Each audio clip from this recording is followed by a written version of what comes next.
خداوند بخشنده مهربان، سلام عرض میکنم خدمت همه شما بینندگان عزیز شبکه تلویزیونی آزادی. خوشحالم از این که در پنجشنبه دیگر باز در خدمت شما عزیزان هستم با قسمت دیگری از سری برنامه‌های گپ و گفت و امیدوارم این قسمت از برنامه مورد توجه و رضایت شما عزیزان قرار بگیره. متاسفانه همچنان ظاهراً ویروس کرونا و این بیماری مرگبار دست از سر جامعه ایران و مردم ایران بر نداشته. در چند وقت گذشته دولت و ستاد ملی مبارزه با کرونا اعلام کرد که تونسته بر این در واقع شیوع این بیماری تسلط پیدا بکنه و جلوی شیوع اون رو بگیره. حتی کار به جایی رسید که وزارت بهداشت و جمهوری اسلامی اعلام کرد که حاضر هستند روش‌هایی رو که به کار بردن برای کنترل این بیماری به بقیه کشورها هم ارائه بدن. اما در یکی دو هفته گذشته مجددا ما شاهد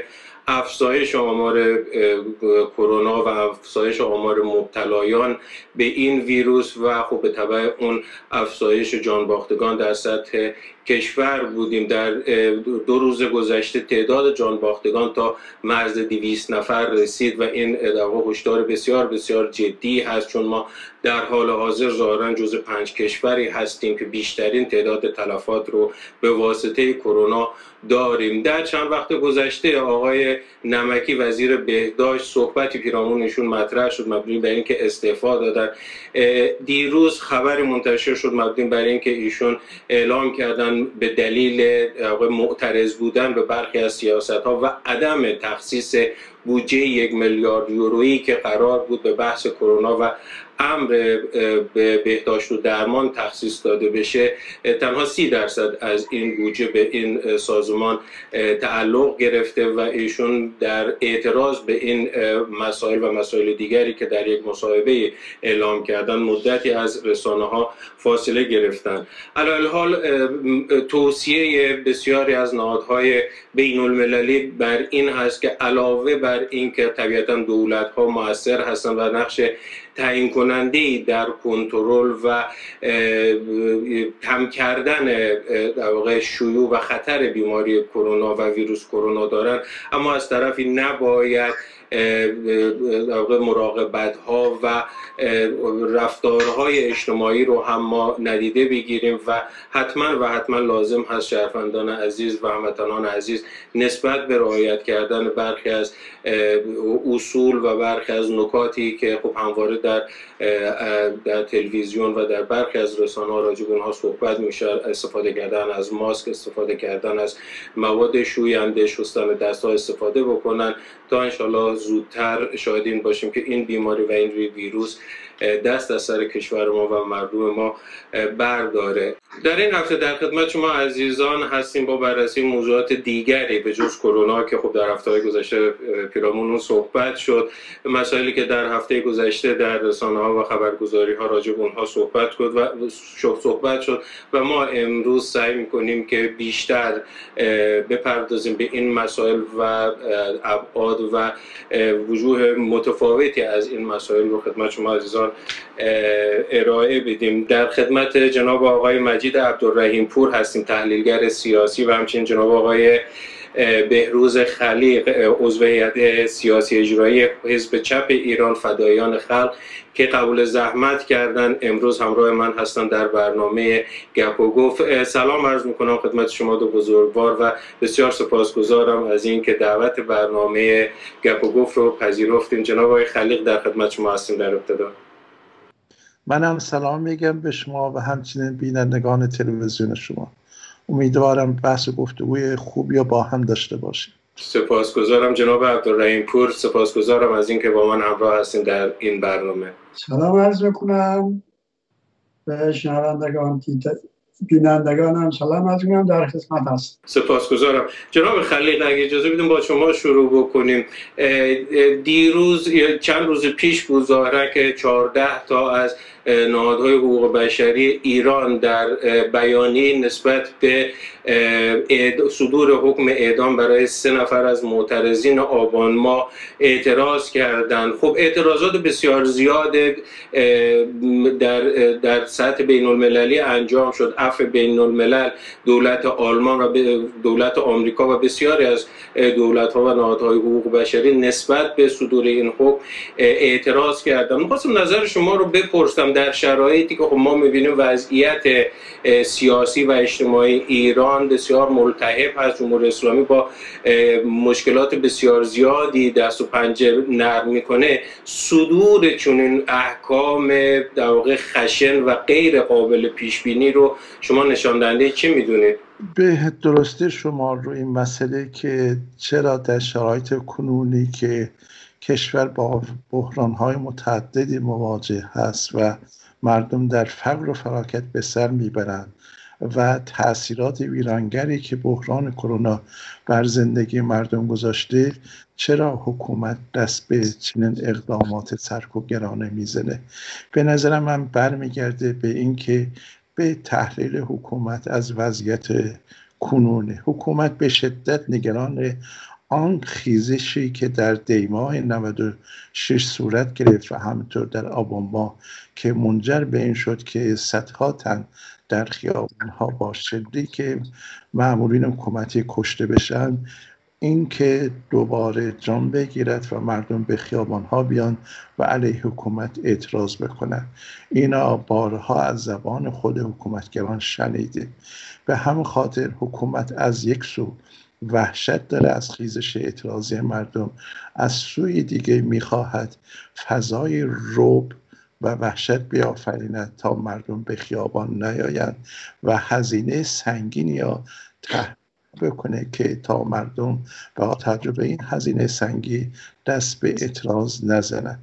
تنها این اقدام نیست، بلکه به اقدامات دیگه هم دست یازیده، از جمله این که ادارات کشور را بعد حصاربندی کرده و بسیجی های ادارات ها تجهیزات جدیدی مجهز کرده و بودجه‌های جدیدی در اختیار اونها گذاشته و آمادگی در بین اونها به وجود آورده که بتوانند در موقع خیزش مردم به مقابله برخیزند. همینطور در رابطه با بسیج محلات به چنین اقداماتی دست زده که آموزش‌های نظامی متعددی داره برگزار میکنه و تجهیزات جدیدی در اختیار اونها گذاشته، بودجه‌های بیشتری در اختیار اونها گذاشته و همچنین تغییراتی که در سطح فرماندهی‌ها صورت گرفته، به ویژه در رابطه با لشکر رسول الله که امنیت تهران را به عهده داره که حسین نجات که یکی از فرماندهان اصلی حکومت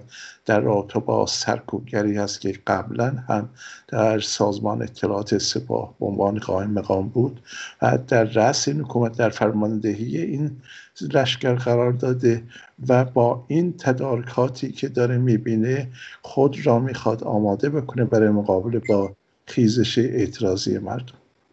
بسیار سپاسگزارم. جناب عبدالرحیم پور، جناب خلیق به درستی فرمودن در مورد بحران‌هایی که جمهوری اسلامی با اون دست و پنجه نرم میکنن. آقای نجات یکی از کسانی هست که ظاهراً ایشون مدعی هست یا معتقد هست که تهدید آینده برای جمهوری اسلامی از طرف فرودستان و قشر محروم هست و اعلام کرده است که ما باید در واقع ابزارها و امکاناتی که داریم برای کنترل این قشر به کار ببریم. خب ما در ابتدای انقلاب داشتیم که در واقع طبقه مرفه به عنوان طبقه در واقع سیبل مقابل جمهوری اسلامی بودن و اونها رو ملامت میکردن و دشمن انگاری میشد. در سال 88 طبقه متوسط در واقع مورد خشم حکومت یا مورد سوء ظن حکومت قرار گرفتن و الان ظاهرا طبقه فرودست و طبقه محروم هستند که حکومت از اونها چشم میزنه.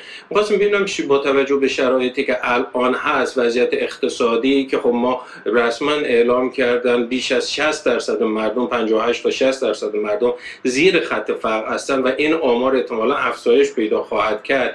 آیا جمهوری اسلامی با این تدابیری که جناب آقای خلیق فرمودن امکان جلوگیری کردن یا حتی کنترل کردن اعتراضات آینده در ایران رو خواهد داشت یا نه؟ ببین آقای احمدی، دوستمون بهروز خلیق گفتن که این یه روندیه که از دوره انقلاب شروع شده، مرتب جمهوری اسلامی پایگاهی که داشته 90% مردم رو داشته الان رسیده به 10%. جمهوری اسلامی برای نگه داشتن حکومت خودش پایه‌های اجتماعیش رو به کل از دست داده. بحران اقتصادی هم که دیگه از همون از شمس کرونا که اومده، بحران ناپایداری جمهوری اسلامی را که خودشون قبل از کرونا گفتن دچار بحران ناپایداری هستیم، کارشناسان آقای روحانی تو مطرح کرده بودن، این کرونا اومده که دیگه اوضاع را بدتر کرده. جامعه در واقع دچار یک فلاکته. جمهوری اسلامی بدتر از جامعه دچار فلاکته. در این فلاکت اگر چنان که اینجوری بره که به نظر من خواهد رفت، هیچ راه برون رفتی برای جمهوری اسلامی دیگه باقی نمونده. یعنی تصامیمی که میگیرن مدام گویا قصد دارن جامعه را به فلاکت بیشتر بکشن، هم خودشون رو در واقع با دست خودشون گور خودشون رو میکنن. اینجوری میشه گفت. امکان این که بله ما با شورش های مواجه بشیم در آینده وجود داره. من در قبلا یه مصاحبه که در سال 1398 در این آنچه اتفاقات خواهد افتاد قبل از کرونا، ارزیابی هم بود که ما با شورش های در جامعه مواجه خواهم شد. این کرونا ها اومده زمینه را بیشتر فراهم کرده. جمهوری اسلامی هم از این به شدت نگران هستش. یه چیزی نمونده که بتونه مردم را بکشه دنبال خودش، نه چیزای اقتصادی رو تواناییشو داره. پیشبینی هایی که کردن، ارزیابی هایی که کارشناسان کردن، حد اکثر بودجه‌ای که تمام ثروتش رو در از آستان قدس رضوی بگیرید بیاین تا دفتر آقای خامنه‌ای، مجموعه بودجه داره، پیش بینی که یک سال بیشتر دیگه بودجه نخواهند داشت برای اداره حتی خودشون، کارمنداشون، کارگرای دولتی. این همه هزینه هایی که در منطقه گذاشته همچنان دست بر نمیدارن. اون مجموعه فاکت هایی که نشون میده، مگر اینکه یک حادثه، یه معجزه رخ بده که این وضعیت یه جور دیگه بشه، ولی مجموعه چیزا نشون میده که نه، اینا یه توانایی جلوگیری از این نارضایتی ها و بروز نارضایتی ها نداره. البته سرکوب را همیشه میتونن انجام بدن. دولت ها در اوج ناتوانیشون هم یه ابزاری که مونده همون ابزار سرکوبه. این سرکوبشون رو خواهند کرد، ولی من برآوردم اینه که نه، جنبش ها همچنان ادامه پیدا خواهد کرد در اشکال گوناگون و این درآمده و برآمده از مجموعه معضلات که جنبش داره. قبلا صرفا برای اقشار نسبتا مرفه، اقشار متوسط، برای آزادی و دموکراسی عمدتاً مبارزه می‌کردم. الان موضوع فقر و ناداری و معیشت هم اضافه شده به اون، مشکلات محیط زیستی هم اومده. یعنی ما با یک جنبش با بنمایه‌ها و درونمایه‌های بسیار غنی در آینده مواجه خواهند شد و جمهوری اسلامی هم راه حلی نداره، به این دلیل که جمهوری اسلامی هم درونمایه و بنمایه‌اش اساساً مغایر سطح رشد کنونی جامعه ایران هستش. بسیار بسیار سپاسگزارم جناب عبدالرحیم پور. جناب خلیق، ما در طول سالهای گذشته هر وقت شهروندان، رسانه‌ها و بسیار اعتراض کردن به جمهوری اسلامی، اینا که با توجه به درآمدها و شرایط خوب نسبتا خوبی که جمهوری اسلامی، چرا ما در فقر هستیم، چرا ما باید مثلا هزینه ها و در واقع درآمدهای کشور رو صرف گروه های نیابتی در سوریه، در عراق، در لبنان میکنیم. همیشه آقای خامنه‌ای و نهادهای حکومتی صحبت از این میکردن که اگر ما در این کشورها نباشیم ما امنیت نخواهیم داشت و داعش به کشور خواهد آمد و در واقع کشورهای آمریکا و اسرائیل بر ما مسلط خواهند شد. ما چند روزی هست که یک سلسله انفجارها در برخی از نیروگاه‌ها و نهادهای بسیار استراتژیک جمهوری اسلامی در حال اتفاق افتادن هست. مهمترین اون بحث انفجار در نطنز است که ظاهراً یکی از سوله‌های بسیار مهم در نطنز منفجر شده. حدس‌وگمان‌های بسیار زیادی مطرح شد مبنی بر این که خب این انفجار احتمالاً کار اسرائیل از طریق کار گذاشتن یک بمب یا از طریق نفوذ اینترنتی بوده. جمهوری اسلامی هم در مقامات جمهوری اسلامی در آخرین اظهار نظرهای خودشون این مسئله رو رد نکرده. ما با فرض اینکه واقعا این کار و این خرابکاری کار اسرائیل باشه و برخی دیگر از انفجارهایی که در برخی از نیروگاه‌های دیگه مثل اصفهان اینها هم انجام شد واقعا عمدن و آگاهانه از طرف اسرائیل شده باشه، این حد از در واقع بی‌کفایتی و ضربه پذیری جمهوری اسلامی رو چگونه شما تحلیل میکنید و چگونه میشه توجیه کرد در کنار تمام ادعاهایی که در سالهای گذشته داشتن در مورد امنیت داشتن در ایران؟ خب جمهوری اسلامی تا الان نشان داده که در مسائل امنیتی که نسبت به کشورهای دیگه به خصوص دولت اسرائیل در ضعف شدید به سر میبره. خب شما به درستی گفتید که جمهوری اسلامی مدعیه که برای حفظ امنیت کشور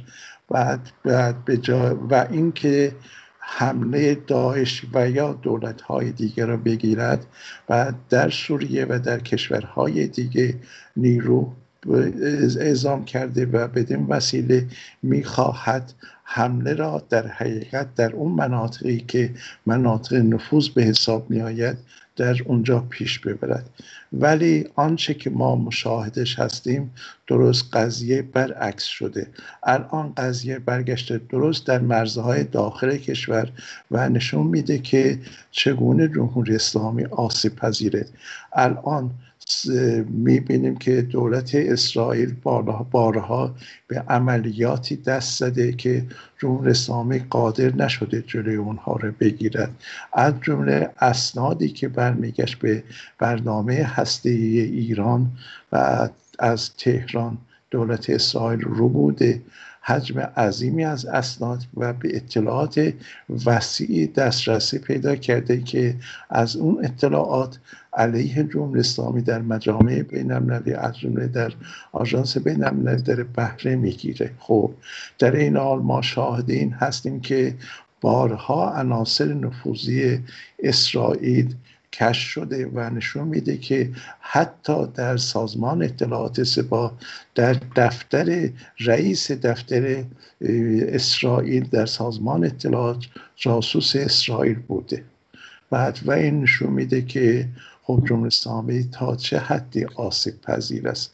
همه موردی که شما در مورد نطنز مطرح کردید این هم باز نشانگر این حمله است که میزان نفوذ اسرائیل در ارگان‌های اطلاعاتی و همینطور در ارگان‌های متعدد کشورها نشون میده که از طریق نفوذی‌های خودش توانسته است دست به چنین انفجاری بزند. و همینطور این امر که جمهوری اسلامی مدعی است که هرگاه اسرائیل بجنبه و بخواهد دست از پا خطا کند ما او را نابود خواهیم کرد، عملا میبینیم که در هم سوریه هم در عراق بعد بیش از 250 حمله نظامی به مواضع جمهوری اسلامی یا آن نیروهایی که وابسته به جمهوری اسلامی هستند صورت گرفته، ولی جمهوری اسلامی قادر به مقابله نشده. الان هم این موضوع که حمله به توسط انفجار به توسط دولت اسرائیل صورت گرفته که برخی نشریات و مجامع دارن آن را به طور روشن بیان میکنن، از طرف جمهوری اسلامی گفته میشه که ما آگاهی داریم که قضیه به چه صورتی بوده ولی به جهت مسائل امنیتی نمیخواهیم آن را بیان کنیم. این نشان میدهد که اگر جمهوری اسلامی اعلام کند که این اسرائیل بوده که دست به چنین انفجاری زده، خانه‌ها باید به مقابله برخیزد. خب در حالی که جمهوری اسلامی بعد الان ترجیح میدهد که حداقل تا انتخابات امریکا دست به مقابله نزند و یا هنوز فاقد اون ابزارهای لازم برای مقابله با اسرائیل هست. بعد این که نشان دهنده ضعف‌های جمهوری اسلامی هست، در حالی که ادعاهای زیادی در این زمینه داره و روی موشک‌ها برمی‌داره می‌نویسه مرگ بر اسرائیل، از این طریق به منافع ملی کشور ما آسیب زیادی میزنه، ولی در عمل کاری نمیتواند از پیش ببرد. بسیار بسیار سپاسگزارم. جناب عبدالرحیم‌پور، جناب خلیل فرمودن در مورد اینکه خب جمهوری اسلامی ایران ظاهراً حداقل در عمل واقع بینانه نگاه کرده تا الان و نخواسته درگیری ایجاد بکنه با اسرائیل، چون که خب اولا ایجاد هر گونه درگیری مشکلات و پیامدهایی داره که شاید دیگه دست ایران و بسیار از کشورها خارج خواهد شد. ما این ضعف رو در واقع در حال حاضر در سوریه هم می‌بینیم. حضور جمهوری اسلامی در سوریه تا یک مقطعی بسیار پررنگ بود، اما از یک مقطعی به بعد ما شاهد این هستیم که با فشارهایی که اسرائیل آورد و همراهی‌هایی که روسیه داشت، جمهوری اسلامی آهسته آهسته حضور خودش رو در سوریه در حال کمرنگ شدن، در واقع در حال کمرنگ شدن هست حضورش در سوریه. می‌خواستم نظر شما رو بپرسم که آیا واقعاً جمهوری اسلامی مجبور شده زیر بار این فشارهای اسرائیل بره، یعنی به هر حال بپذیره که یک قدرت برتر هست، حالا چه اسرائیل و آمریکا رو به عنوان دو همپیمان با هم در نظر بگیریم، یا به قول یکی از فرماندهان سپاه میگفت این سکوت‌ها اینها در واقع یک سکوت‌های در واقع با تدبیر هست، مدبرانه هست و ما در شرایط و در زمان مقتضی پاسخ میدیم. خواستم ببینم آیا شما واقعا معتقد هستین که جمهوری اسلامی این سکوت رو به دلیل حالا دو تا 4 تا کردن و یک شرایط خاص انجام داده، یا نه واقعا امکان هماوردی با اسرائیل رو نمیبینه و چاره جز سکوت نداره در حال حاضر؟ بله، من به نظر میرسه جمهوری اسلامی ناتوان از این است که بیاد با دولت اسرائیل که پشتش آمریکا و بخشی از کشورهای عربی در این چند سال در واقع نزدیک شدن و جمهوری اسلامی در منطقه در واقع ایزولا هستش، بتونه در برابر حملات دولت اسرائیل واکنش مشابه نشون بده. این رو میدونه که اگر دست پا خطا بکنه یه جنگی در میگیری که توانایی مقابله با آن رو نداره. از اون سو تلاش میکنن که مثلا انرژی هسته‌ای دسترسی پیدا بکنن. فرض کنن که دسترسی پیدا کردن و با 1-2 تا بمب هسته‌ای کارش نمیشه کرد. کشور شوروی به این بزرگی مسلط در سطح جهانی در برابر آمریکا فرو پاشید رفت. این بیخردی رو اینا اونقدر ادامه دادن، الان هم موندن. اگر پاسخ بدهن به ضرر خودشون خواهد شد. از روی ناتوانی پاسخ نمیدن، نه از روی خرد و تدبیری که گویا نقشه دارن برای پس زدن اسرائیل، برای پس زدن آمریکا از منطقه. این خواب و خیالهایی که متاسفانه اینا اسیر این شدن. تحلیلشون از اوضاع جهان و جامعه و منطقه تحلیل‌های مال 30-40 سال قبلی که همچنان ادامه میدن. هیچ خردی، هیچ مدیریت عاقلانه دیده نمیشه در جمهوری اسلامی. از آقای رهبر بگیریم تا بقیه نیروهایی که تحت عنوان اصلاح طلب، حتی آقای روحانی که یه ذره اومده بود یه تدبیری از خودش نشون میداد، دیگه پس نشسته و فقط حرف میزنه. سپاه هم که خودش رو خیلی توانا نشون میدهد، خب بر بستر کدام توانایی؟ اقتصاد همیشه پایه اصلی قدرت نظامی تمام کشور هاست و ما با این اقتصاد فلاکت زده با این بحران اقتصادی، با این فقر و ناداری، با این همه بحرانی که خود درون جمهوری اسلامی دچار هم شدن، یه آخرین نیروهایی که مونده مجلس هم گرفتن که مثلا یک دست بکنن. یه آخر مجلس رو دیدیم که در صحبت های وزیر خارجه که چی علمشنگه به پا کردن، چی آبروریزی کردن، که حتی خودشون هم اصلاح طلبان نه اصولگرایان هم به نفت کشیدن. آقای توکلی هم اعتراض کرد. یعنی در این وضعیت آشفته درونی خودشون، از اقتصادی، از اختلافات درونیشون ایزوله شدن در منطقه. نه، من فکر نمی‌کنم از روی تدبیر و خرد هستش. موندن که چیکار بکنن؟ حمله بکنن به اسرائیل، بدتر از این میشه. نکنن، خب چی کار بکنن؟ یعنی یه نوع سردرگمیه، فقط شعارهای بی خود غیر خردمندانه دادن که جهان را میخوام داره کنن، منطقه را میخوام داره. اتفاقا مهمتر مسئله اینم با آمریکا همینه. اینا فکر میکنن از آمریکا میخوان که در منطقه ما را به رسمیت بشناس، ما در منطقه قدرت اول باشیم. آمریکا هم سال هاست چند رئیس جمهور به اینا میگه به شما نیامده، بریم بشین سر جاتون، ما با هم رابطمون تنظیم. بفرمایید. بسیار سپاسگزارم. جناب خلیق، برگردیم به عراق اگر موافق باشیم در مورد شرایطی که جمهوری اسلامی الان در عراق هست. عرض کردم که خب عراق در چند سال گذشته به هر حال جمهوری اسلامی از طریق سپاهپست نفوذ بسیار زیادی در عراق پیدا کرد. در ارکان نظامی امنیتی و سیاسی عراق بسیار در واقع دست برتر رو داشت تا چند وقت گذشته. بعد از داستان آقای سلیمانی شعاری مطرح شد در ارکان نظام مبنی بر این که ما انتقام سختی خواهیم گرفت و این انتقام سخت خروج آمریکا یا اجبار کردن آمریکا برای خروج از منطقه است. اما بعد از مدتی برگ‌ها برگشت. الان ما می‌بینیم آمریکا ظاهراً در عراق دست برتر رو گرفته. نخست وزیر این کشور آقای الکاظمی هست که بیشتر ظاهراً تمایل به ارتباط با اروپا و آمریکا داره و به دنبال این است که نفوذ جمهوری اسلامی رو کم بکنه.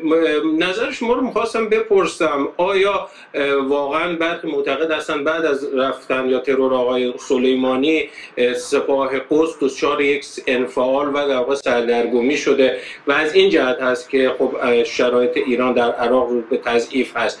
آیا شما این تحلیل رو قبول دارین و چقدر به نظر شما نقش آقای سلیمانی مهم بوده و چقدر بحث تحریم ها به عنوان مسئله‌ای که باعث شده جمهوری اسلامی امکان حمایت کردن اقتصادی از گروه‌هایی که در عراق هستن رو از دست بده؟ به نظر من هر دو تاثیرگذار بودن. خب قاسم سلیمانی شخصیتی بوده که خب تجارب زیادی در عرصه نظامی و همینطور دیپلماسی داشت. طبعا نقش او در گسترش نفوذ جمهوری اسلامی در آنچه که به عنوان استراتژی که در رابطه با مسئله نفوذ برای اونها مطرح است نقش برجسته‌ای داشته. خب و با از بین رفتن او طبعا نفوذ جمهوری اسلامی در منطقه رو به کاهش گذاشته. این یک جنبه قضیه هست و جنبه قضیه دیگر برمیگرده در حقیقت به تحریم‌های اقتصادی امریکا و بحران‌های اقتصادی که جمهوری اسلامی با آنها مواجه است. جمهوری اسلامی نمیتواند مثل سابق هزینه‌هایی که در رابطه با منطقه تقبل کرده بود بعد به اونها را رو بتونه بپردازه، عملی بکنه و به همون خاطر هم از این جنبه نفوذ جمهوری اسلامی در حال کاهش است. به علاوه اقداماتی که در این منطقه داره پیش میره، از جمله شما که در رابطه با عراق مطرح کردید، خب ما شاهد اعتراضات گسترده مردم در طی چند ماه در عراق بودیم. مردم عراق حدود 700 کشته دادند. یکی از جنبه‌های اعتراض اونها و شعارهای اونها برمیگشت به مسئله نفوذ جمهوری اسلامی در عراق و به ویژه در دولت عراق. و خیزش مردم تأثیرات خودش رو صحنه سیاسی عراق گذاشته. الان که الکاظمی روی کار آمده و تلاش میکنه که به آن خواسته های مردم پاسخ بده و با دست دادن به یک سری اقدامات بعد به میزان نفوذ جمهوری اسلامی در عراق کاهش داده، به ویژه در رابطه با گروه هایی که وابسته به جمهوری اسلامی بودن، هشت شعبی. خب بعد اقداماتی این که دولت الکاظمی داره انجام میده که در حقیقت فعالیت های نظامی آنها را محدود بکنه که اخیراً تعداد 14 نفر از فرماندهان آنها را دستگیر کرد و فرماندهی که به نام عبدالوهاب ساعدی که قبلاً کنار گذاشته شده بود به عنوان فرمانده نیروهای ضد تروریسم دوباره سر کار آورده و او شخصیتی است که مخالف نفوذ جمهوری اسلامی در عراق و اومدن او موجب شده که در حقیقت دست و پای نیروهای وابسته به جمهوری اسلامی کمی بسته بشه و همینطور در رابطه با اینکه بعد وانها را وادار بکنن که سلاح کنار بگذارن و به ارتش عراق بپیوندن. آنچه که مشخص هست در ماه‌های گذشته از میزان نفوذ جمهوری اسلامی در عراق کاسته شده و بر میزان نفوذ امریکا افزوده شده، یعنی توازن قوا در عراق داره به زیان جمهوری اسلامی پیش میره. این خیلی دیگه برجسته هست و میتوان در وجوه مختلف آن را دید. و همون خاطر هم ما ببینیم که و نیروهای وابسته به جمهوری اسلامی از جمله کتاب حزب الله بعد به نظر میرسه که دست به یک سری اقدامات تروریستی زده که اخیراً یکی از گزارشگرانی که یکی از روزنامه‌نگاران برجسته در زمینه امنیتی و ترور کرده. بسیار سپاسگزارم. جناب رحیمپور، آقای خلیق فرمودند که ظاهراً دیروز البته منتسب هست به کتاب حزب الله که هشام الهاشمی مشاور آقای الکاظمی و یک از روزنامه‌نگاران در حوزه امنیتی و یک از مخالفان حضور نظامی جمهوری اسلامی در ایران ترور شد، هرچند به صورت رسمی هنوز پذیرفته نشده، ولی خب به هر حال شواهدی که مطرح هست و برخی از پیام هایی که رد و بدل شده ایشون با چند تا از دوستانشون که در چند وقت گذشته تهدید شدن از طرف برخی از مقامات کتاب حزب الله نشان دهنده این هست که این اقدام از طرف این گروه انجام شده. با توجه به صحبت هایی که جناب خلیق فرمودن و با توجه به شرایطی که خب به هر حال جمهوری اسلامی برهای زیادی برای بازی کردن در به صورت غیر خشونت آمیز در عراق نداره، به لحاظ اقتصادی دستاش بسته است، به لحاظ افکار عمومی خب طبیعتا اقبال آنچنانی نداره. به نظر شما جمهوری اسلامی این ناکامی رو خواهد پذیرفت و مسالمت آمیز صحنه عراق رو ترک خواهد کرد یا نه اقداماتی مثل ترور آقای الهاشمی رو ادامه خواهد داد و اونها رو افزایش خواهد داد و به دنبال ایجاد ناامنی در فضای عراق خواهد بود؟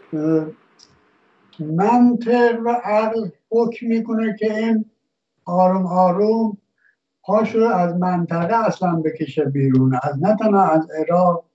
تمام فشارهایی که در سطح جهان از جانب آمریکا و اسرائیل و بخشی از کشورهای اروپایی از جمهوری اسلامی میخوانه که پاشو از منطقه بکشه بیرون، چون بخشی از این درگیری ها و ناامنی‌ها در منطقه با حضور جمهوری اسلامی است، نه تماما جمهوری اسلامی است ولی بخشن اینه. اونا چنین شرایط رو میخوان از بین ببرن، جمهوری اسلامی بره. ولی اینکه جمهوری اسلامی آیا واقعا میتواند ادامه بده این تشنج ها رو تا کی؟ قبلا با پشتوانه درآمدهای نفتی بیکران در واقع با دلارهای بسیار درآمدهای سنگینی که داشته نیروهای در منطقه رو کمک میکرد آقای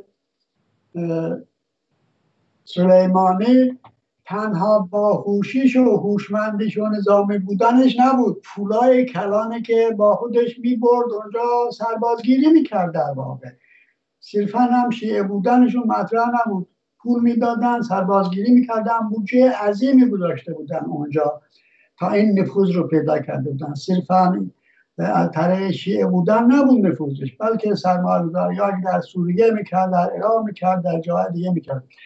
ولی الان واقعیت اینه که دیگه ندارن، اون بودجه لازم رو ندارن. و قدرت نظامی هم عرض کردم که به پشتوانه اقتصاد نیرومند میتوانند معنی داشته باشه، این هم که ندارن. تا چشم انداز نزدیک هم هیچ منشأ وجود نداره. آدم فکر کنه که خب حالا که از نفت از دست دادن برن فلان انرژی رو راه بیندازن یا فلان سرمایه‌گذاری رو کردن بودجه به دست بیارن و این حضورشون رو از این طریق در منطقه تامین کنن. نتیجتا نه، من فکر کنم حتی اون بخواهد هم به کارهای تاکنون ادامه بدهد توانایی لازم رو نداره. حالا اگر مثلا یه جمله بگم، اوضاع جمهوری اسلامی هم اینجوریه، صرفا اینجوریه که حکومت 100% یک دست با مدیریت خلاقانه همه چیز را مدیریت میکنن. توی جمهوری اسلامی بلبشو از بعید نیست که از درون خود جمهوری اسلامی یه نیروهای در اونجا بازم به ترور دست بزنن. از این کارها همچنان که روی موشک نوشتن فرستادن مرگ بر اسرائیل، خب از این کارها بعید نیست. از این جمهوری اسلامی در این 40 سال زیاد دیدیم، ولی به لحاظ توانایی به نظر من نداره. بسیار بسیار سپاسگزارم. جناب خلیق، برگردیم به صحنه داخل ایران، صحنه سیاسی داخل ایران. مجلس 11 با تمام جنجال ها و حواشی که داشت آغاز به کار کرده چند وقتی. خب بسیار بر این عقیده بودن که مجلس 11 به هر حال سیبل مقابلش دولت آقای روحانی و شخص آقای روحانی خواهد بود و به دنبال ایجاد دردسر برای دولت هست. و خب واقعا هم دیدیم از ابتدایی که مجلس راه افتاد انتقادات بسیار تندی انجام شد، وزرا احضار شدن و حتی بحث طرح سوال از آقای روحانی مطرح هست. در جلسه‌ای که آقای ظریف وزیر امور خارجه داشت، جناب رحیم‌پور هم به درستی اشاره فرمودند که خب صحبت‌ها و بحث‌های بسیار عجیب و گاهن غیر معمولی رد و بدل شد، توهیناتی به آقای ظریف شد و بحث‌هایی که خب به هر حال احتمالاً همه بینندگان عزیز مطلع هستن و اون رو پیگیری کردن. می‌خواستم نظر شما رو بپرسم، آیا واقعاً دولت مجلس شورای اسلامی مجلس 11 به دنبال ساقط کردن دولت آقای روحانی است یا نه به تحلیل برخی از صاحب نظران معتقد هستند که به دنبال تضعیف دولت هستند تا به هر حال با همین وضعیت کجدارمریض دولت تا پایان کار خودش ادامه بده و خب در سال 1400 هم که خب طبیعتا ممکنه، یعنی به فرموده رهبر قرار است یک رئیس جمهور انقلابی پاکدست پای کار بیاد. آیا رهبر این مجوز رو به مجلس خواهد داد که دولت آقای روحانی رو ساقط بکنه یا نه با همین وضعیت تهدید و ارعاب پیش خواهند رفت اینها؟ ببینید مجلس الان یک دست شده، حدود 230 نماینده از 276 نماینده به اصولگرایان تعلق دارد. اصولگرایان میانه رو نه، بلکه راستای افراطی. راستای افراطی از چند سال قبل نوک حمله خودشون رو متوجه روحانی کردن. این الان جدید نیست حملشون، بلکه سالهاست ادامه داره به شدت تماکن. الان که مدرسه به دست گرفتن، همین حملات ها علیه دولت روحانی دارن پیش میبرن. این حملات جنبه های مختلف داره. یک جنبش برمیگرده به اینکه کشور در وضعیت فلاکتباری هست و اقتصاد در بحرانه و کمبود بودجه هست و مسائل عدیده دیگه. تمام تلاش مجلس اینه که این وضعیت فلاکتبار کنونی به دولت نسبت بدهد خب و این بار را از دوش علی خامنه‌ای بردارد که در حقیقت اوست که نقش اصلی داره و قدرت اصلی دست او و سپاه متمرکز است. اخیرا نامه هم که موسوی خوئینی ها نوشته و عکس‌العملی که از جانب این نیروها نشان داده شده، خب اون نامه در نامهش خامنه‌ای یا به درستی خطاب قرار داده. همه مردم هم میدانند که قدرت اصلی دست اوست و اون نقش اصلی در صحنه سیاسی کشور داره. اما مجلس میکوشد که وضعیت کنونی که بعد که مردم روز به روز زندگیشون بدتر و بدتر میشه، نارضایتی‌ها گسترش داره پیدا میکنه، در حقیقت به ناشی از عملکرد دولت روحانی بدانه. جنبه دیگه دقیقا برمیگرده به این که آنها خیز برداشتن برای بعد از مجلس در حقیقت ریاست جمهوری اسلامی هم قبضه بکنن. با تضعیف دولت روحانی و تغییر فضای سیاسی کشور این برنامه را میخوام پیش ببرن. خب در این حال راستای افراطی آنچنان عمل میکنن که اینکه نه منافع ملی کشور در نظر بگیرن، نه زندگی مردم ها، بلکه امیال خودشون رو پیش میبرن. اگر دست آنها باشد امروز هم شده دولت روحانی ساقط میکنن، ولی آنچه که مشخصه و در دورهای قبلی هم بعد روشن شده، خامنه‌ای طبعا تن به موضوع نخواهد داد، به ویژه اینکه زمان زیادی برای برگزاری انتخابات نمانده. خب طبعا خامنه‌ای به جهت پیامدهای زیانباری که این کار میتواند داشته باشد جلوی مدرسه خواهد گرفت و به نظر میرسه که وضعیت کنونی ادامه پیدا خواهد کرد. خب همچنان مجلس بعد دست به یک سری اقدامات علیه دولت خواهد زد، استیضاح‌ها را مطرح خواهد کرد، فشارهای خودش افزایش خواهد داد و به جای اینکه به فکر مردم باشه، برنامه ارائه بده که به عنوان خودشون نماینده مردم میدانند و در عرصه‌های مختلف چگونه بتونه بر بحران اقتصادی غلبه پیدا بکنه،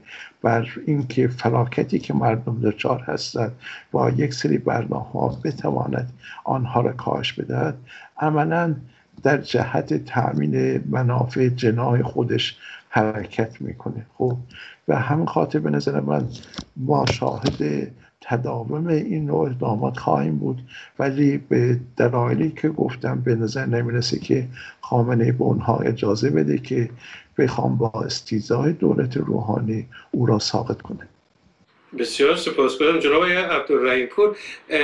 آقای خامنه‌ای خب و بسیاری از که شخصیت‌های حکومتی تا در قبل از انتخابات 11 عنوان می‌کردند که قرار هست مجلس 11 مجلس پاکدستان، مجلس انقلابیون و مجلس کسانی هست که پایکار هستند و اینها قرار است گره‌گشا باشن، همانطور که رئیس جمهور آینده چنین نسبت‌هایی بهش دادن. اما در چند روز گذشته ما شاهد جنجال بسیار بزرگی در مجلس بودیم در مورد بحث صلاحیت آقای تاجگردون که ظاهراً دیروز اعلام شد که صلاحیتشون از طریق خود همین مجلس رد شده و پرونده‌های فساد بسیار زیادی که ایشون در دوره‌های قبل داشتن عامل این در واقع رد شدن صلاحیت ایشون هست. بسیاری به شورای نگهبان ایراد گرفتن که با اینکه میدانسته، با اینکه همان گزارش‌هایی که خب وزارت اطلاعات به مجلس ارائه داده همان گزارش‌ها رو به شورای نگهبان ارائه دادن و شورای نگهبان از چند و چون وضعیت ایشون با خبر بوده، باز هم ایشون رو تعیین صلاحیت کردن و برخی گمانه‌زنی کردن از این دست افراد در مجلس 11 زیاد هستن، کسانی که شورای نگهبان به دلایل غیر از در واقع شایستگی اونها اجازه داده اونها وارد مجلس بشن. می‌خواستم نظر شما رو بپرسم، آیا این شعاری که آقای خامنه‌ای و حکومت میده مبنی بر که این مجلس اونقدر پاکدست و اونقدر پایکار هست که میتونه واقعا گره‌گشای و بحث‌های مشکلات مردم باشه، آیا درست هست یا نه این هم شعاری هست مثل تمام شعارهای 40 سال گذشته جمهوری اسلامی؟ بله، ببینید احمد، این مجلس این اخیر در رابطه با صحبت های وزیر خارجه آدم نگاه میکنه، این مجلس حقیقتا بسیار عقب مانده تر از مجلس های قبلی. اصلا نوع برخوردشون بازتاب یه فرهنگ واقعا عشیرت قبیله‌ایه. تو مجلس ایران حتی با اون ذکری که داشتن، دوره اصلاح طلبان، حتی اصولگرایان، حتی ترکیب از اینا، خب برخوردهای خشم بود، دعوا و مرافعه بوده، ولی این گونه نبود. اونقدر افتضاح بود، به قول آش اونقدر شور بود که خود اصلاح طلبان هم به نقد کشیدن. نیروی اومده که در این سطح هیچ وقت کار نکرده، تجارب مدیریتی ندارن.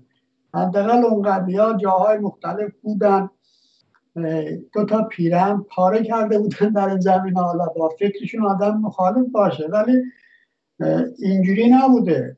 در ضمن پاک دستی دیگه در اقوال ساختار جمهوری اسلامی یک شعار بیشتر نیست. آقای خامنه‌ای هم به خوبی میداند بالاتر مقام ها از قوه قضاییه بگیر تا دولت آقای روحانی بگیر توی وزیر وزرا، مجلس آستان قدس رضوی بگیر، اتفاقا فساد در خود دستگاه نهادی شده هستش. رانتخاری مرکز اصلی فساد دیگه. رانتخاری فساد در واقع فساد اخلاقی مالی دیگر به وجود میاره. خب اینو دیگه با این مجلسی که همشون بالاترین راندخارها خود اصولگرایان هستن، با راندخاری هایی که داشتن این همه ثروت به دست آوردن، با بالا بردن ارز و پایین اومدن ارزش پول ملی غارت میکنن. ثروتی که مردم مثلا 5 سال قبل داشتن، یه خونه داشتن، فرض کنیم مثلا 100,000 دلار بوده، با این وضعیت که الان شده مثلا 40,000 دلار. مردم فکر کنن که مثلا خونهشون شده 1 میلیارد. 1 میلیارد 3 سال قبل با 1 میلیارد الان اصلا قابل مقایسه نیست، 1/4 پایین رفته. خب اینا به جز غارت های احمدی حقیقتا چیزی نیاموختن. یعنی فکر و فرهنگی که جمهوری اسلامی را هدایت کرد، یه فکر فرهنگ پیشرفته همراه با مثلا رشد سرمایه‌داری، توسعه ملی، مدیریت در سطوح خلاقش، مدیریت علمی خردگرایانه وجود نداشته. این مجلسی آخر مجلسیه که بدترین مجلس ما به نظر من خواهد شد، چون اصولگرایان خودشون منشأ همه بدبختی ها بوده. حالا اومدن در رأس قدرت مجلس قانونگذاری رو هم گرفتن. حالا زمینه میچینن که رئیس جمهوری رو هم از خودشون بکنن. خب که بدتر خواهد شد. من فکر می‌کنم که مجلس نه تنها فرجی برای جامعه و مردم نخواهد شد، اتفاقا بلای جان خود جمهوری اسلامی هم خواهد شد. من ارزیابیم از مجلس اینه، هیچ چشمانداز مثبتی در آن مجلس دیده نمیشه. بسیار بسیار سپاسگزارم جناب آقای مجید عبدالرحیم‌پور و جناب آقای بهروز خلی. همچنان سوالاتی بود که من دوست داشتم با شما بزرگواران مطرح بکنم، اما متاسفانه وقت برنامه به پایان رسید. بسیار ممنونم از حضور خوب و صحبت‌ها و تحلیل‌های بسیار مؤثر شما بزرگواران. امیدوارم در آینده هم این توفیق برای من باشه و برنامه گپ و گفت باشه در خدمت شما عزیزان و بزرگواران باشم. باز هم سپاسگزارم و ممنونم از حضور شما در برنامه و تا برنامه آینده که انشاءالله بتونم در خدمت شما باشم. شما رو به خداوند بزرگ منان می‌سپارم.